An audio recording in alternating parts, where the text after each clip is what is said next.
Hi, I'm Gordon Bell, here again at the Computer Museum in Boston. In part one of this series, we looked at the pre-war machines that led to the modern stored program computer. Now in part two, we'll look at a remarkable 10-year period. It started with one-of-a-kind laboratory computers. It ended in the birth of a computer industry.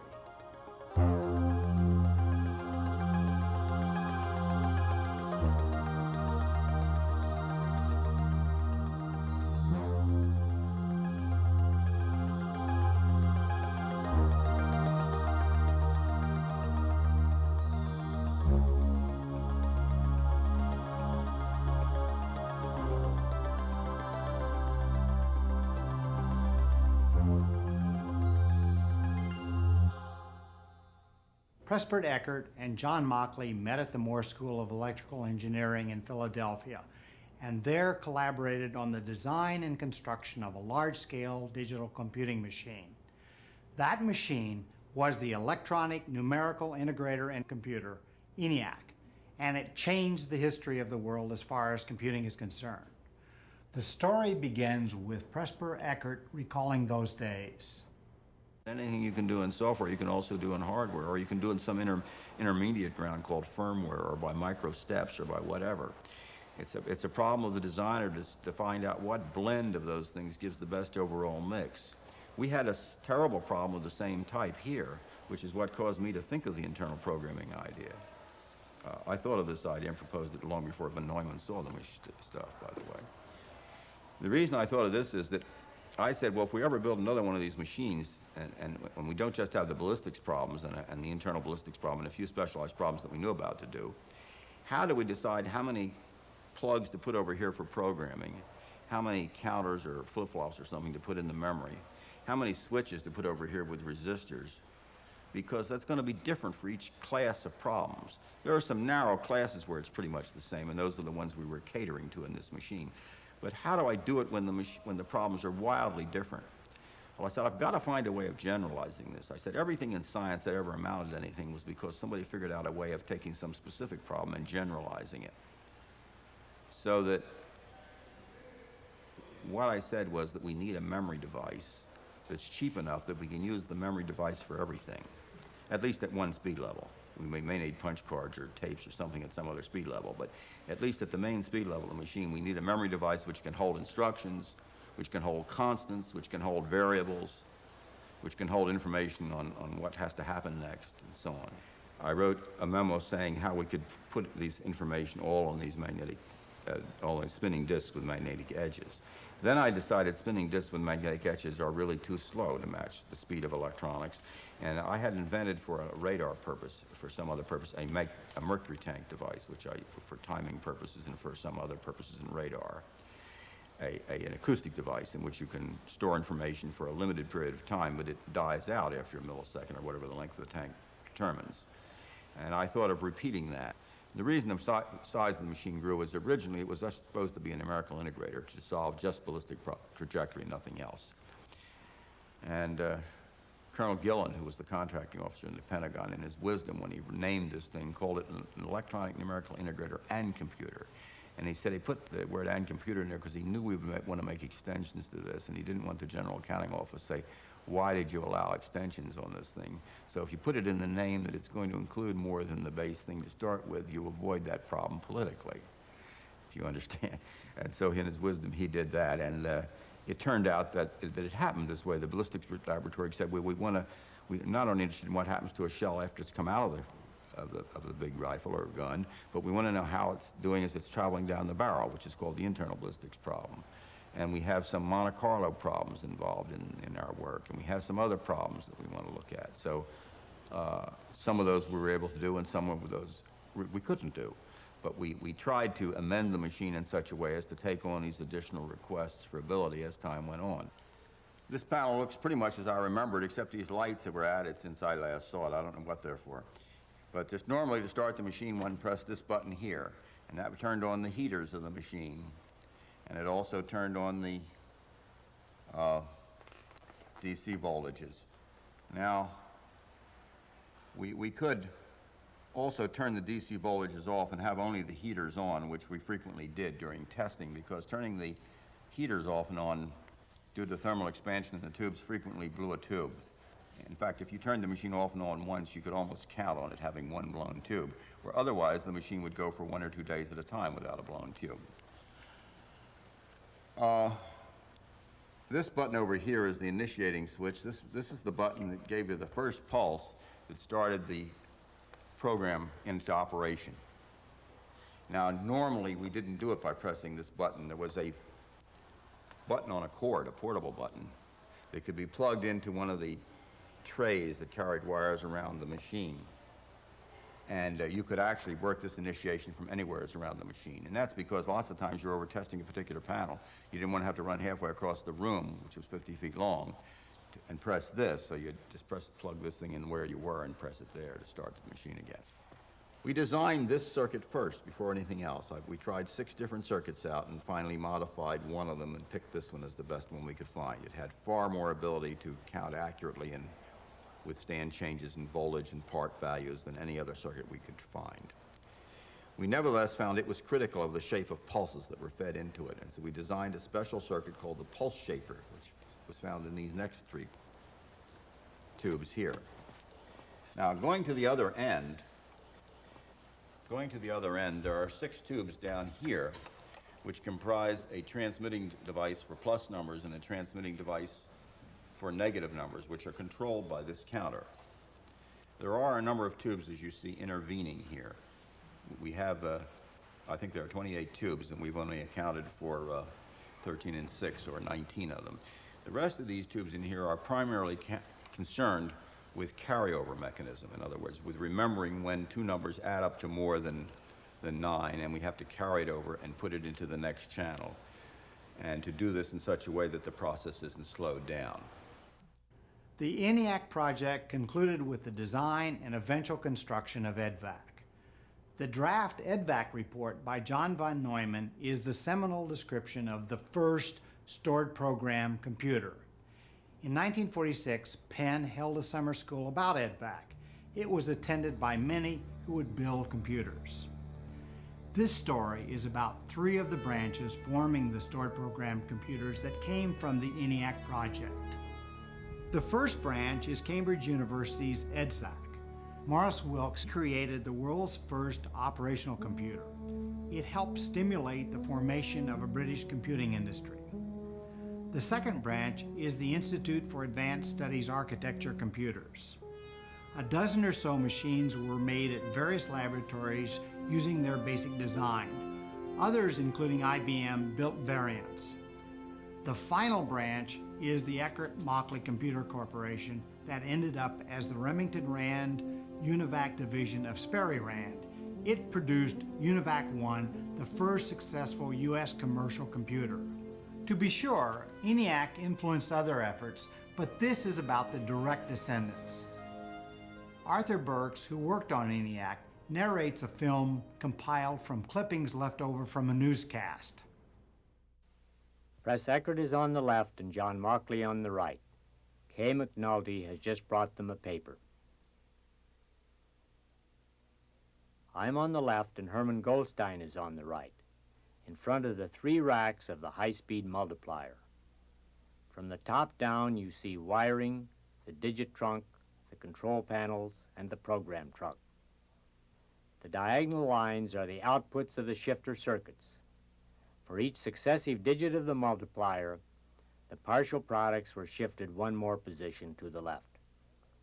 After the program was worked out on paper, it took a couple of days to set up the machine. Wherever possible, we mounted circuits on removable modules we called plug-in units. Homer Spence has removed a defective plug-in unit. He replaces it with one known to work correctly. Goldstein is reading numbers and Spence is setting them on the switches. This is where the resistance table for a shell was stored. That table gave the resistance of the air to the shell as a function of the shell's velocity. A problem was started at the initiating unit, but most of the equipment on this unit was for testing. These meters are for reading any of the approximately 70 direct current voltages. Here are some display lights which are operated by the vacuum tubes below. The display panel was made for this film, since little neon lights on the machine itself were not bright enough to be photographed. These lights seemed important to the film crew. They felt the public could understand visual communication between man and machine better than communication by punched cards. All electronic counters had small neon bulbs to show their state, and the same was true of flip-flops. This display board shows how an accumulator's lights might look during addition or subtraction.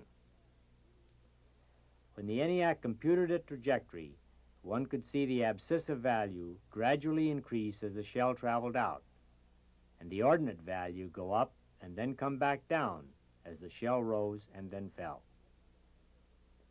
In the public demonstration of the ENIAC, we computed the trajectory of a shell that took 30 seconds to reach its target. A young woman with a mechanical desk calculator spent 1 or 2 days calculating such a trajectory. The ENIAC computed the trajectory in only 20 seconds, faster than the shell itself traveled. This convinced the colonels and generals present that electronic computers were important. ENIAC was moved from Penn to Aberdeen's Ballistic Research Laboratory and operated until 1955. Clearly, ENIAC was an amazing engineering accomplishment. It was dramatically larger than any other system using vacuum tubes. This rack was one of 40 panels. ENIAC was designed and built by a dozen engineers working 2 years.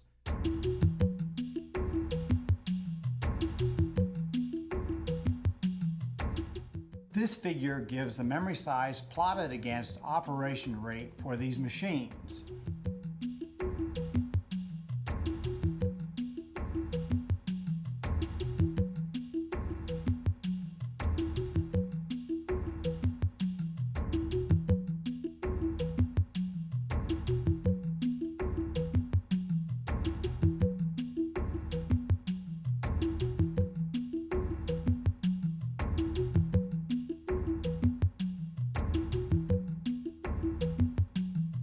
Wilkes stated, when the design work of ENIAC was finished and the construction was in progress, Eckert and Mockley had much time to think about future developments.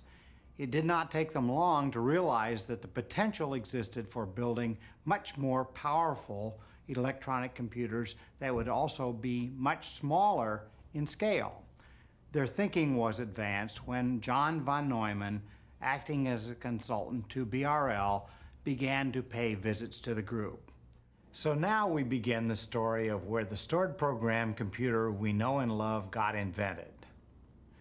The ENIAC team, as well as other machine builders, recognized that the time-consuming process of setting up problems to control computation had to be solved. It's what we now call programming. ENIAC was more general than a numerical integrator. Its function tables could store instructions and emit control pulses to the function units. It had conditional branching. Subsequently, a special function table memory was built that could also take in instructions from punched cards. In September 1944, John von Neumann of the Institute for Advanced Studies at Princeton was appointed consultant to the ENIAC project. He had learned about the control problem a year earlier in England. One task he took on was to select a permanent code for the function tables. This became known as the von Neumann code for the ENIAC. However, Eckert made it very clear that the name was not chosen because von Neumann discovered the stored program concept, but only because he had selected the instructions. A second but related problem with the early calculators was that the instructions were held by paper tape, punch cards, and plug boards. Recall both Aiken and Zeus controlled their calculators with these tapes. These slow devices were a poor match for electronic speeds. At a 1948 conference, Mauchly commented that calculations can be performed at high speed only if instructions are supplied at high speed. Eckert and Mauchly's new machine was called EDVAC, standing for Electronic Discrete Variable Automatic Computer. It was to have an electronic memory that could keep up with the arithmetic circuits and solve the control problem. It had only 4,000 vacuum tubes and a 44-bit word length. EDVAC was built at Penn and moved to Aberdeen's BRL in 1950, but the physical machine is incidental to computing.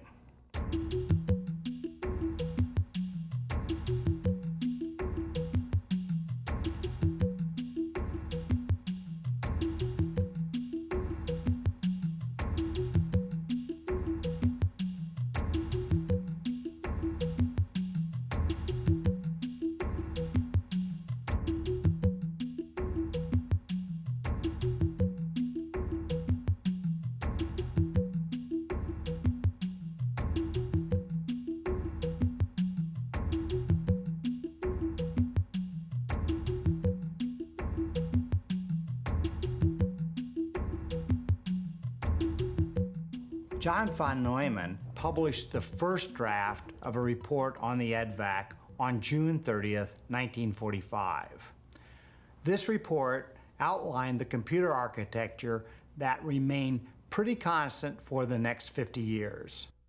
Von Neumann's EDVAC report describes 5 elements of a stored program computer: central arithmetic, CA, central control, CC, memory M, input I, and output O. Interestingly, the report used human analogs like neuron and memory to describe parts and processes. The central idea of the report was to use a single high-speed memory to hold both numbers and instructions. Wilkes' reading of the evidence was that Eckert had arrived at this idea before von Neumann visited the group. Von Neumann's name gave the clear credibility to crystallize, carry, and perhaps implicitly claim the concept. Wilkes further states that Eckert began his conviction that the ENIAC was more complicated than it needed to be, and that it could have been simplified by more rationalization of function. In particular, he identifies 3 quite different kinds of memory: flip-flops in accumulators, function tables or read-only memory, and interconnecting cables with their associated switches used for setting up the program. In September 1945, Eckert and Mauchly proposed EDVAC based on the stored program concept. Their report stated that an important feature of this device was that operating instructions and function tables would be stored exactly in the same sort of memory device as that used for numbers. At the 1976 International Research Conference on the History of Computing held in Los Alamos, Mauchly wrote, "Eckert and I were planning on stored programs long before von Neumann had heard of the EDVAC project." Here's Mauchly at Los Alamos describing their effort. The ENIAC was the only existing electronic, fast, large digital computer. Why, It was not just that it had an advantage over things, it had practically an incomparable advantage, because of how else would you get many of these problems done? And so it was quite a shock to me the other night in New York to hear Dick Clevenger talk about what a terrible experience they had after the machine had been moved to Aberdeen. And the downtime was, well over 50%. Each morning when we came in and turned the machine on, a lot of things went wrong. We had long before decided, from our own experience in the Moore School, that you shouldn't turn it off and then turn it on. You should keep the filaments, at any rate, the heaters in those tubes, all of that, constantly burning, and not go through that disastrous heating-cooling cycle, which not only might burn out cathodes, heaters, but might interfere and destroy with insulation and cathode sleeves and other things, any one of which would cause bad problems. And by the way we were doing these things, we would use less tubes if we used a decimal system than if we used a binary system. Was that the reason we used the decimal system? No, it wasn't. That was just a secondary reason. The primary reason was we knew that the world wasn't ready for the binary system yet. It wasn't that we were ignorant of the binary system, because we knew the whole machine was binary anyway inside. It's just, where do you convert? And so the indicator lamps and things that the operator saw were decimal. One of the whys was, why did we program it the way we did? It's a pretty stupid way, you know, to have to run around and plug wires in, have to turn switches, and so on, to convey the instructions of a problem to that computer. Well, depends on how cheap storage is. And of course, we realized that storage comes at different prices for different things. If you want it fast, it was more expensive. If you want it slow, you can have lots of it. And so some people ask, well, what was the long-term storage, you know? How big was it? The long-term storage, of course, was infinite.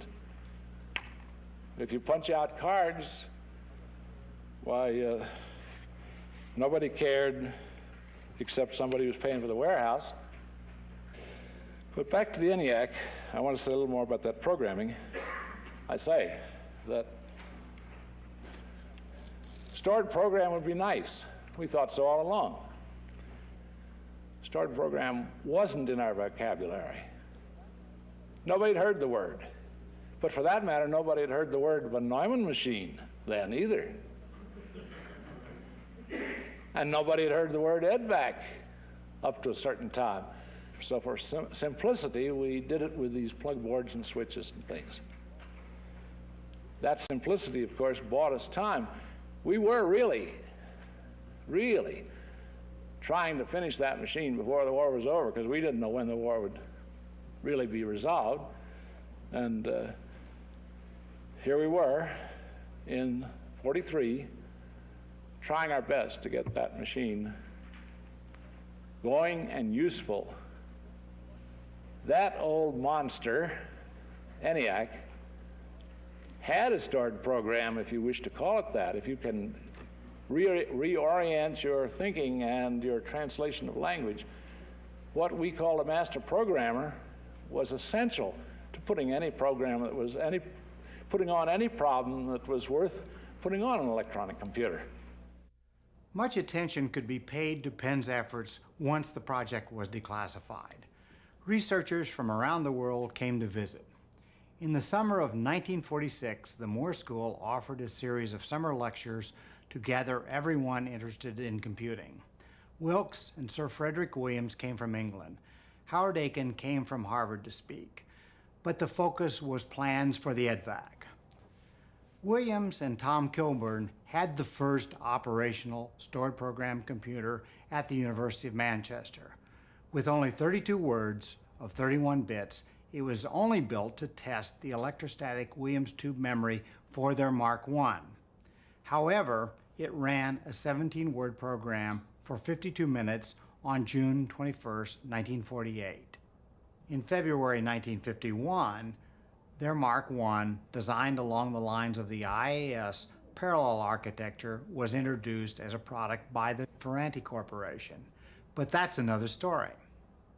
Morris Wilks returned to Cambridge with the burning desire to build an EDVAC-like machine.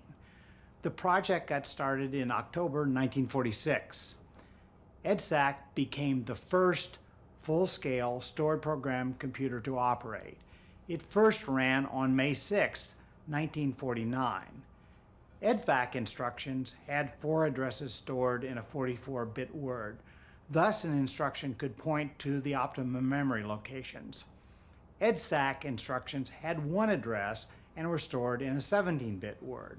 So EDSAC traded off potential performance for a memory efficiency.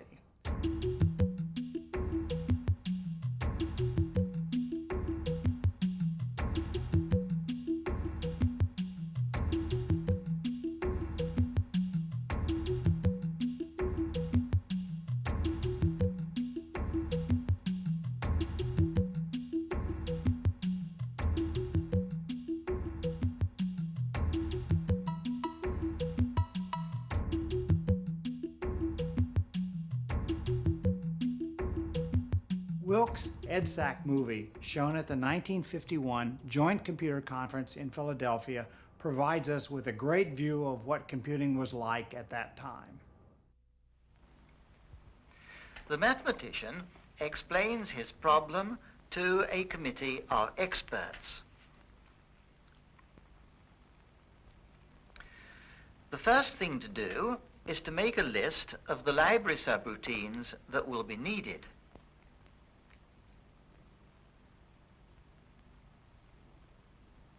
A subroutine for quadrature, one for the exponential function. A member of the committee interrupts to point out that there is a more suitable exponential routine available. A read routine and a print routine. The committee proceeds to discuss the programming of the problem. The programmer gets to work referring to the library catalogue as required. Here is the program sheet. The program is now checked and it is ready for punching. This is Margaret Hartree, who was my secretary at the time. She is in the course of punching the tape, and at the appropriate moment she will go over to get one of the library tapes.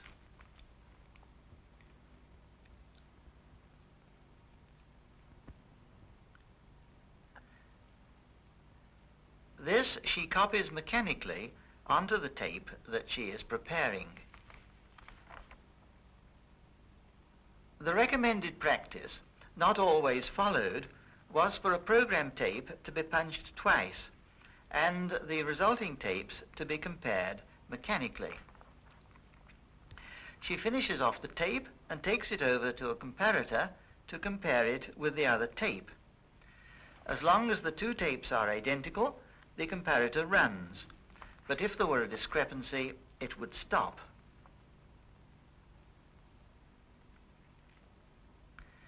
She takes the tape to the computer room, attaches a tape ticket, and puts it on the job queue.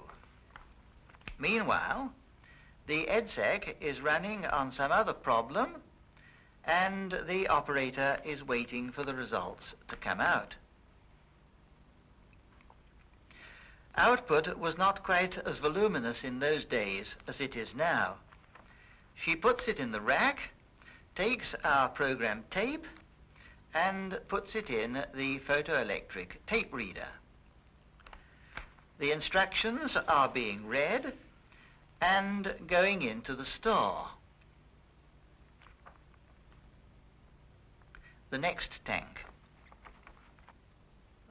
Now numbers are being read, and here you see the numbers in the store changing as the calculation proceeds. These are all short numbers occupying half a word. While the program is running, we are shown some shots of the EDSAC. The storage tanks are in the thermostatically controlled oven. Panels showing some of the vacuum tubes. Back of panel wiring.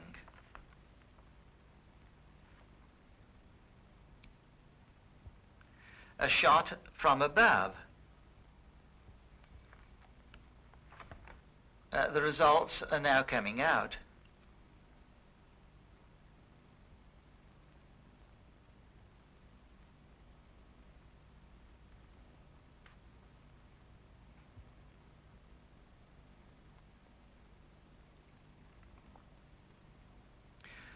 This is one of the other programmers coming in for her results, but she must have made a mistake. We used to use for debugging a trace routine that would print the function letter of each instruction as it was executed. Our programmer collects his results. He is joined by the mathematician, and apparently all is well. EDSAC's notoriety attracted attention with the possibilities of commercialization. The president of the Lyons Company, a tea shop concern in England, realized that a computer could be a valuable tool for his business. Lyons formed a division to commercialize EDSAC. Here's a film about their machine, Leo.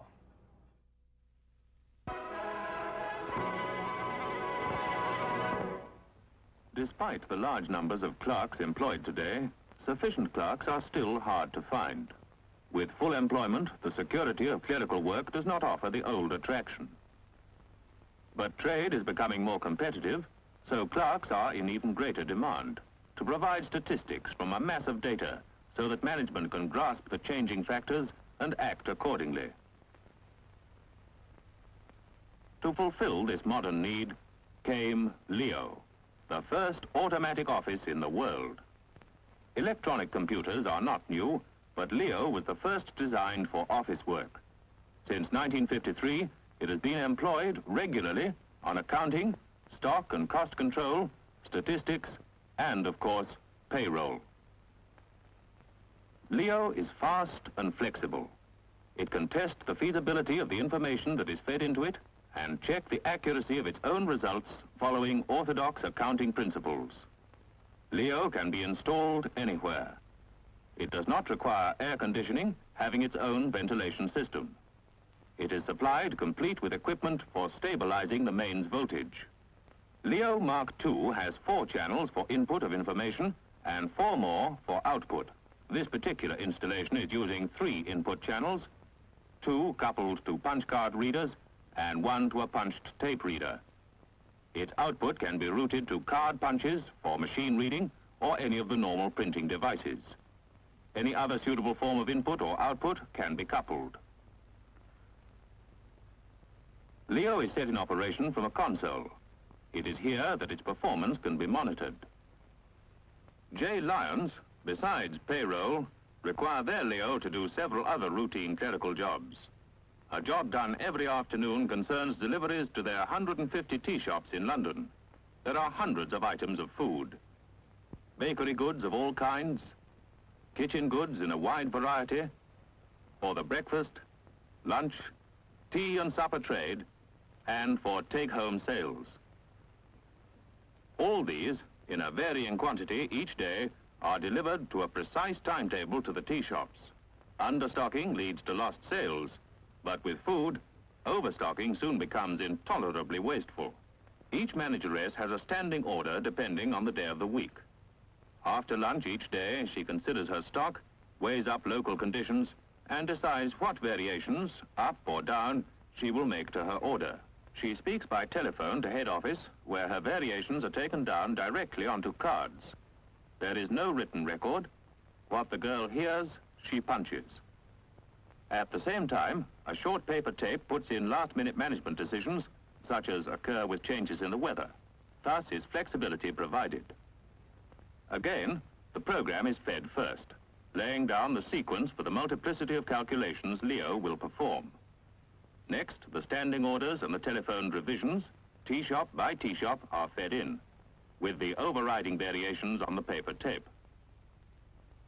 Immediately, packing notes begin to print out, 10 shops at a time.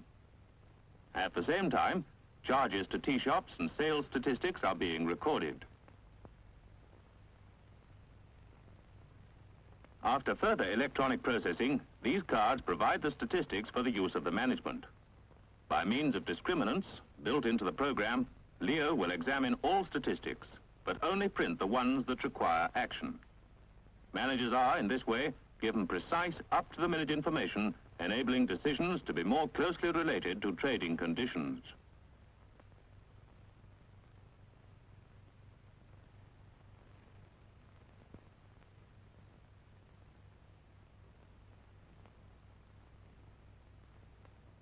The packing notes, which were printed by Leo 10 to a sheet, are separated,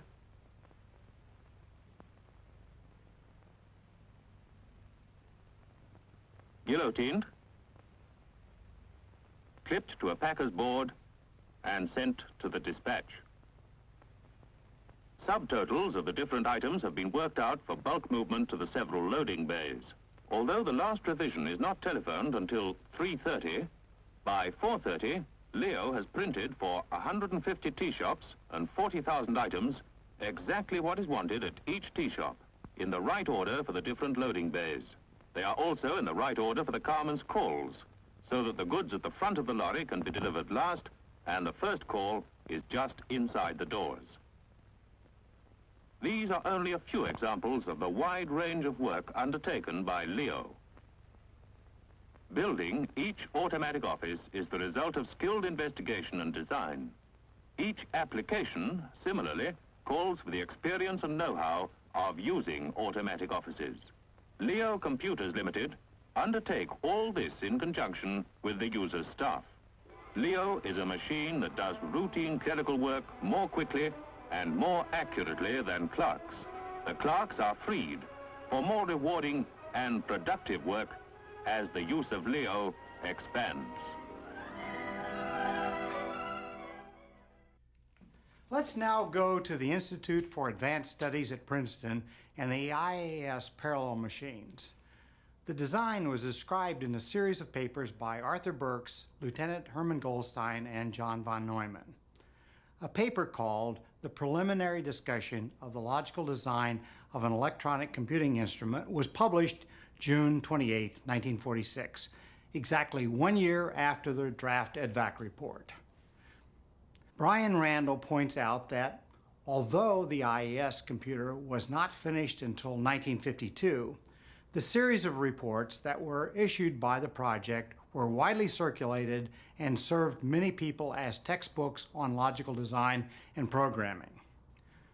The plan was to use an electrostatic storage tube as an alternative to mercury delay lines. This provided random access rather than cyclic access, with each word being read in parallel rather than serially.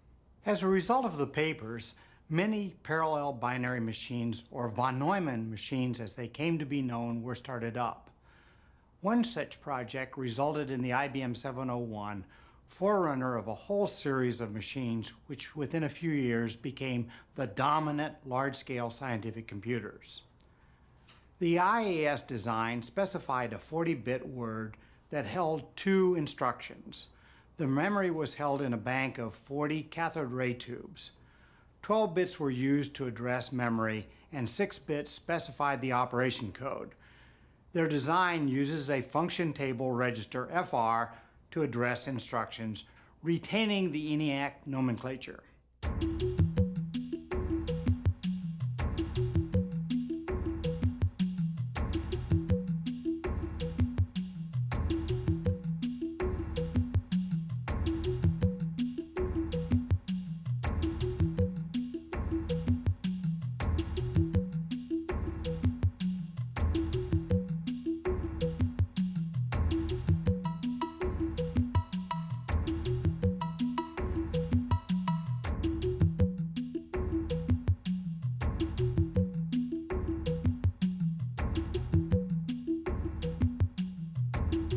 Thus, the parallel IES machine, the EDVAC report describing the stored program concept, and the von Neumann computer all became synonymous.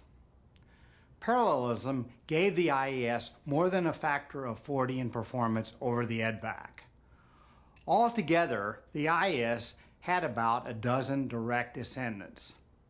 The first to operate was Argonne's Avidac in 1951. Oak Ridge had them build a copy called Oracle. The University of Illinois built Ordvac for BRL and a modified version, Iliac, for themselves. Ciliac, Cyrac, Wizac, Cyclone, Mystic, and computers at Iowa State and Michigan State were created in Iliac's image. Here's Johnniac. It was built by the RAND Corporation to test transistor logic. It also acquired a core memory which was placed at the top of the machine. Maniac, the Los Alamos version of the IAS, became operational in early 1952.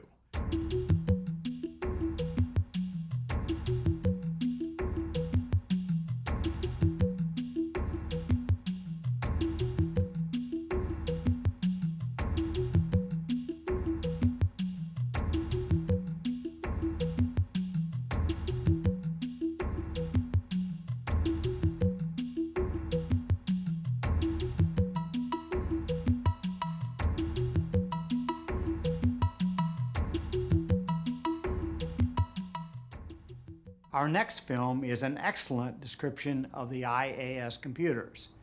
Even 50 years later, it is a wonderful introduction to the 5 classical boxes often used to define a computer. The fundamental operation of the Maniac is illustrated by a block diagram of its basic components. A problem is fed into the input section, a little at a time. As soon as the input is loaded to capacity, the control is notified and responds by sending back to the input an order to deposit its contents in the memory, making room for more of the problem in the input. This goes on rapidly until all of the problem is in the memory. The solution of the problem then begins. A button is pushed and the control tells the memory to send some material down into the arithmetic unit so it can be worked on. When an operation is completed, the arithmetic unit notifies the control. Intermediate and final answers are stored in the memory. Finally, the control instructs the memory to deliver the answer to the output and orders the output to phrase the answer in usable form. The Maniac can be useful only when it is told precisely what to do in a language it understands. A problem submitted to it for solution must contain 2 kinds of information: the actual numerical quantities involved and directions indicating exactly how they are to be handled. This material is logically interwoven in a preliminary coding process where it becomes a collection of symbols depicting the operations in the computer required to accomplish the solution of the problem. The coder works from a flow diagram which has been drawn up by the author of the problem. This diagram is essentially a picture of the path to be followed by the computer in the solution of the problem. The diagram consists of directional flow lines broken at appropriate points for the insertion of boxes indicating the computation to be performed locally. Represented here are various necessary logical steps and decisions, as well as purely mathematical operations. Also, memory information where necessary. A problem in its final coded form is a sequence of instructions. Each instruction is made up of an order and an address. An order is a command to the machine to perform a specific operation. In code, it is a combination of 2 letters in the range A through F. There are about 30 such combinations in use.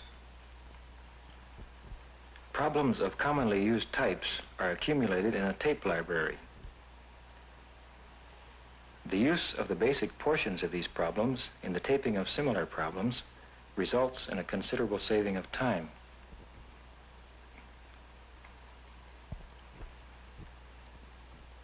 A taped problem enters the computer through a photoelectric reader which feeds in words at the rate of about 20 per second. The end of the tape is placed in the reader, the load switch is flipped, and the problem goes into the machine. An average problem is loaded in perhaps 15 seconds.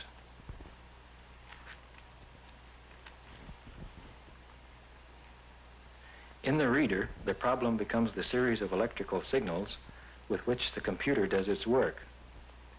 The signals are sent first into one of the 6 registers of the arithmetic unit. A register consists externally of a horizontal row of 40 neon lamps set in a narrow strip of black bakelite. Vertical white stripes divide the main registers into groups of 4 lamps, representing tetrads. Each lamp is connected with an electronic flip-flop circuit. Each register thus contains 40 flip-flops. A lighted lamp results from a hole in the tape and means a binary 1. No light is a blank or a binary 0. Thus, a register may be regarded as an indicator of events occurring in the arithmetic unit. The problem is next transferred from the register to the memory.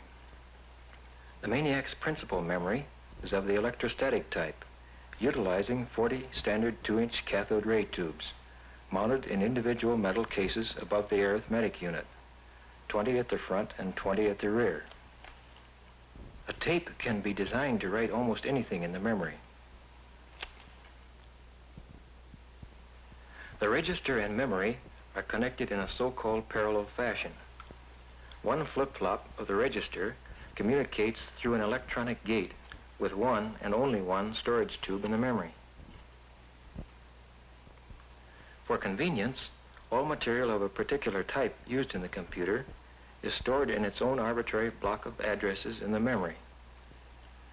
The blocks are filled with words in a definite sequence, from top to bottom and from right to left. A spot in any tube is the residence of one of the 40 binary characters of a word. All characters of the same word reside at the same address in their respective tubes. The memory, when completely filled, contains a total of 1024 times 40, or 40,960 binary characters.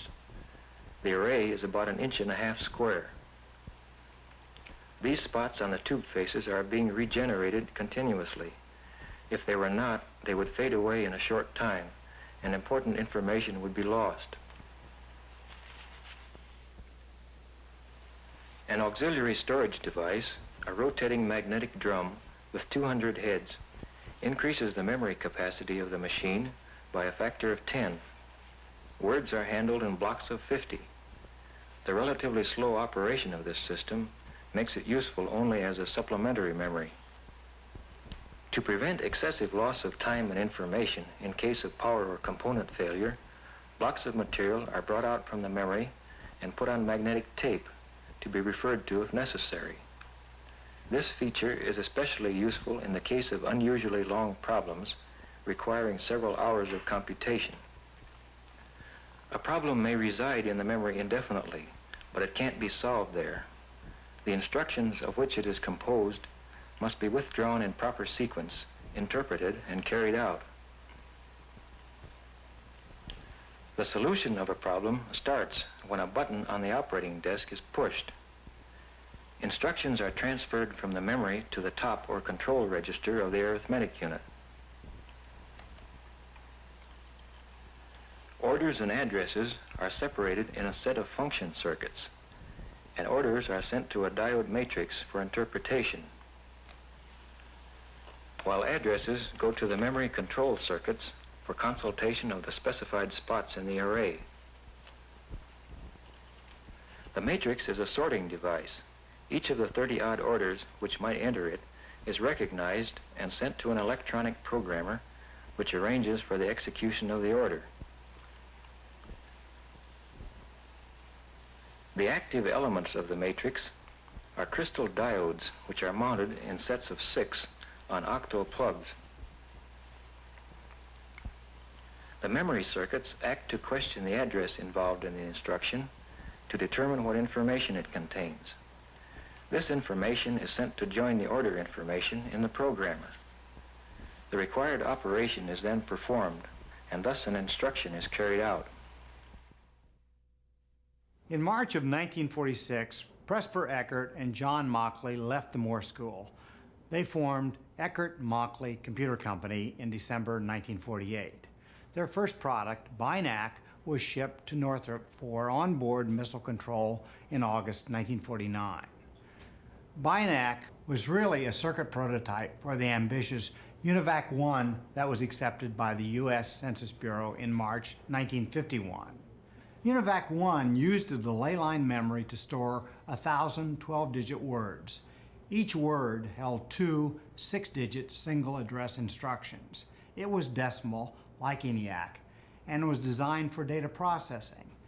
UNIVAC had extensive checking circuitry and a complete I/O system including tape, printers, and offline data conversion.